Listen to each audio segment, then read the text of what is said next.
अस्सलाम वालेकुम, मैं हूं फैसल तारड़।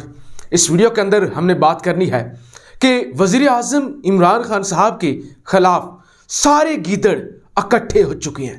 खान साहब को हटाने के लिए चोरों का टोला एक हो चुका है, क्योंकि इस वक्त चोरों को अपनी मौत नजर आ रही है और वो इस वक्त सारे मुतहिद हो रहे हैं कि हमारी मौत है। अब डू और डाई वाली सिचुएशन है कि या तो हम बचेंगे या फिर इमरान खान हमें नहीं छोड़ेगा।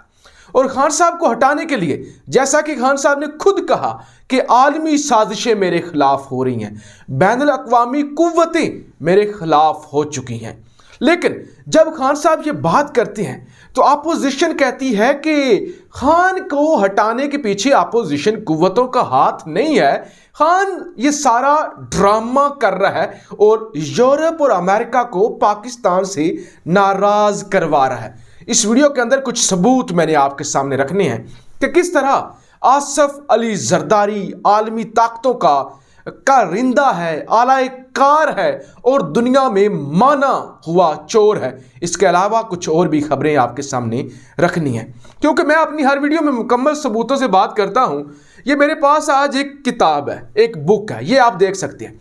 ये जी ओबामा, साबिक अमरीकी सदर ओबामा की लिखी हुई किताब है, ओबामाज़ वार। और ये ओबामा की सबसे ज़्यादा खरीदी जाने वाली बुक है।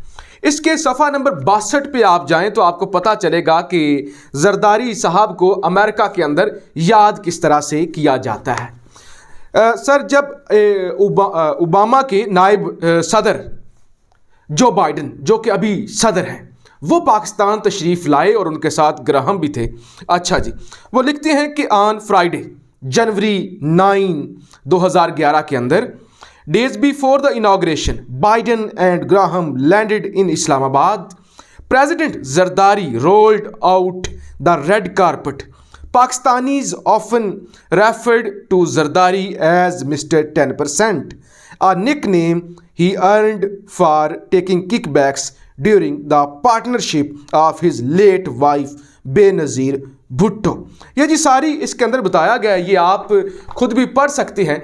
इस किताब के अंदर बताया गया है कि जरदारी को पाकिस्तान के अंदर मिस्टर 10% के नाम से याद किया जाता है। अगर इसी किताब के बुक के आप सफ़ा नंबर 25 पर जाते हैं तो कुछ और इंकशाफात होते हैं कि जरदारी साहब असल में आलमी ताकतों के आलाकार हैं और इल्ज़ाम खान पर लगाया जाता है कि खान जो है वो ये झूठ बोल रहा है और असल में खान जो है वो खान के पास और कोई बात नहीं है। तो वो कहता है जी आलमी ताकतें मेरे पीछे हैं और हम तो साफ और शफाफ लोग हैं, मुल्क से मोहब्बत करने वाले लोग हैं।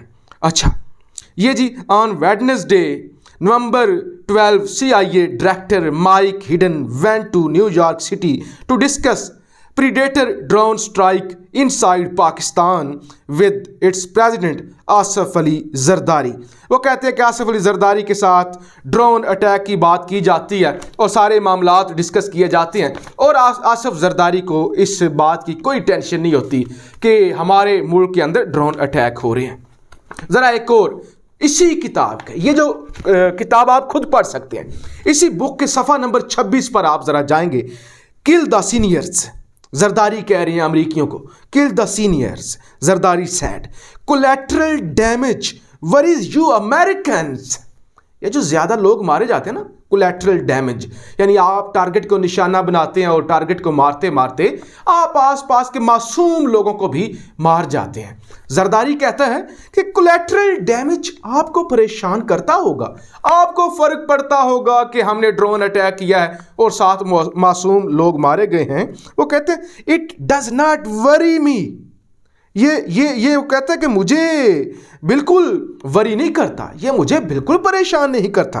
Zardari had just given the CIA an important green light. Zardari ने कहते हैं कि ग्रीन सिग्नल दिया कि काम चुक के रखो, काम जारी रखें, हमें कोई मसला नहीं है, आप अपने गोल अचीव करें, आप जो करना चाहते हैं वो करें।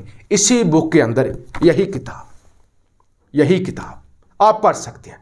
इसी बुक के अंदर अगर आप पढ़ते हैं कि जब उसामा बिन लादेन को मार दिया गया, असैसिनेशन हुई एबटाबाद के अंदर, अच्छा जी, इस बुक के अंदर लिखते हैं Obama, I expected my most difficult call. वो कहते हैं कि मेरी मुश्किल तरीन कॉल थी जब मैंने राब्ता करना था, जब हमने असैसिनेशन की थी, मारा था हमने उसामा बिन लादेन को एबटाबाद के अंदर, तो हमें बड़ा अफसोस था।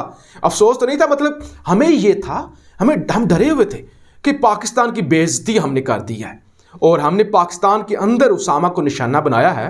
पाकिस्तान हमारा इत्तेहादी है, तो पाकिस्तान हमारी बेइज्जती करेगा कि यार आपने हमारी इज्जत का भी ख्याल नहीं किया, आपने हमारे मुल्क को बदनाम कर दिया कि हमने उसामा को छुपाया हुआ था।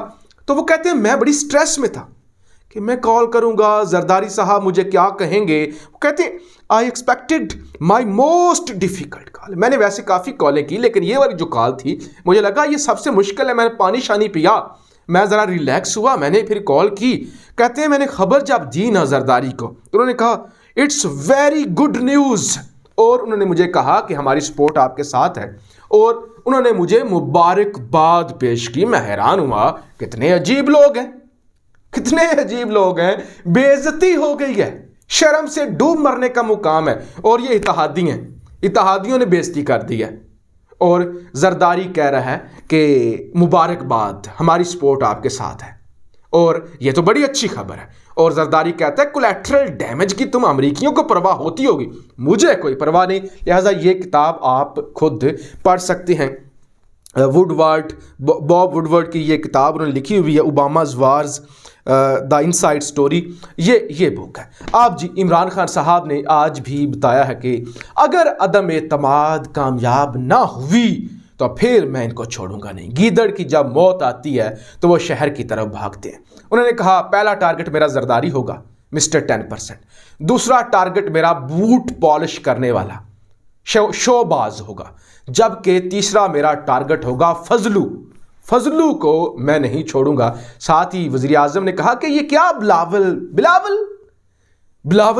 कल हमारी जब वज़ीर आज़म साहब से मुलाकात हो रही थी वज़ीर आज़म हाउस के अंदर, तो उस वक्त वहाँ पे भी वज़ीर आज़म ने कहा ये कल का बच्चा जिसको बोलना भी नहीं आता और जो अजीब मखलूक की तरह हरकतें करता है। वज़ीर आज़म ने बड़ा मज़े लेकर कहा कि बिलावल कहता है ओ वाओ, ज़्यादा लोग देख के जलसे के अंदर बिलावल कहता है ओ वाओ।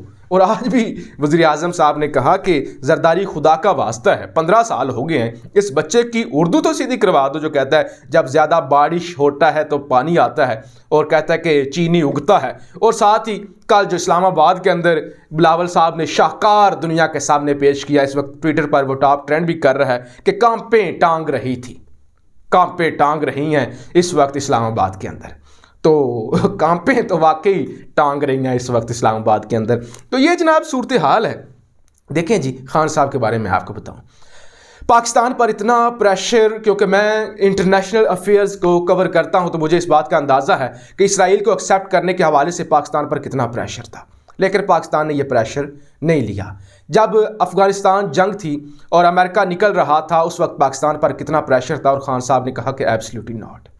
और अभी जब यूक्रेन और रशिया जंग पर यूरोपीय यूनियन ने ख़त लिखा, यूरोपीय यूनियन के सफ़ीरों ने पाकिस्तान को, तो उस वक्त खान साहब ने कहा हम तुम्हारे गुलाम नहीं हैं, हम कोई तुमसे डरते शरते नहीं हैं, तुम्हारे नौकर नहीं हैं, मतलब तुम इस तरह का बिहेव करो। और खान साहब ने कहा अमरीकी ड्रोन आए तो मैं उठा के बाहर फेंकूंगा, अपनी फ़ज़ाइया को हुक्म दूंगा। देखिए दो किरदार, ईमानदारी से सोचिएगा, किसी पार्टी की साइड लेने की आपको ज़रूरत नहीं है। एक बंदा कह रहा है कि ड्रोन आएगा उठाकर बाहर फेंकूंगा, एयरफोर्स को हुक्म दूंगा गिरा दो। दूसरा कह रहा है तुम अमरीकियों को फ़र्क पड़ता होगा कोलैटरल डैमेज से, हमें कोई फ़र्क नहीं पड़ता। तो ये है एक वाजिया जो फ़र्क आपको नज़र आता है। और इस वक्त देखिए, मैंने इसराइल की बात की, इस वक्त इसराइल के सदर एक लंबे अरसे के बाद, तकरीबन 2 दहाइयों के बाद वो पहुंचे हुए हैं तुर्की। तो तुर्की जैसा मुल्क प्रेशर बर्दाश्त नहीं कर सका, हालांकि उन्होंने एक्सेप्ट भी किया हुआ है, और वो मिन्नतें कर रहे थे उर्दगान कि इसराइल के सदर हमारे मुल्क का विज़िट करें, और यूएई भी इसराइल के विज़िट आइज़क हेर्ज़ग का विज़िट करवा चुका है। लेकिन ये खान साहब ही का जिगरा है जो कहते हैं कि हम किसी सूरत भी इसराइल को एक्सेप्ट नहीं करेंगे।